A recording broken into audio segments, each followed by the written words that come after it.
Hey, what's going on, everybody? This is Tyrone back with Tech Life. And here I have a great article for you guys from Eli Blumenthal over at CNET. I will leave a link to it in my description down below so you guys could check it out. So, yesterday, I made a video discussing cable against Verizon. That potentially is Verizon's biggest threat when it comes to taking market share in today's market. Well, I also think that this could be an issue for T-Mobile and maybe quite possibly even a bigger issue for T-Mobile because T-Mobile is so dependent on growth. They want to grow the company at all costs. That's why they've been doing the free lines. That's why they've been doing the insider discounts. T-Mobile has been bringing that to the table for a very long time now. And with the recent change in the unlimited plans, that's why I pulled up this article as a placeholder. T-Mobile's new plans, understanding the carrier's option from Magenta to Go 5G Plus. I've always maintained the position that Verizon would need to become more competitive against T-Mobile to either really slow T-Mobile down or take some share back from T-Mobile.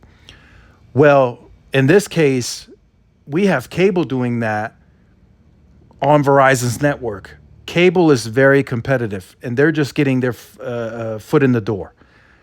They compete very heavily. They gain a lot of subs on a quarterly basis, but yet overall, they still fairly have a small percentage of overall share in the market. That's why I maintained the position, and I said that in yesterday's video, that cable will continue to accelerate their growth on wireless. They do free lines. They can accelerate that however they choose to. As long as they make money on the home broadband, I think wireless is meaningless to the cable companies when it comes to financials on the financial sides. They don't make any profit from it. They don't charge you for it. They have a very good deal with Verizon to be on that network, and they make sure that they get you tied into home broadband. They try to upsell you on a more expensive tier, and that's how they lower their churn. That's how cable is operating right now. That's how they're doing it. And I think this is going to affect all the carriers in a each specifically different. But, I think Verizon, it's going to affect them because they are perceived to be the most expensive, and people are moving away from Verizon and going to cable. So it's going to affect Verizon in multiple ways. That customer is no longer paying Verizon directly. They're paying less now. Verizon still gets some revenue from that, but it's not as much as the customers paying directly with Verizon, right? With T-Mobile, it's going to slow down their growth. It's just going to do it. There's no two ways about it, no other way to look at it.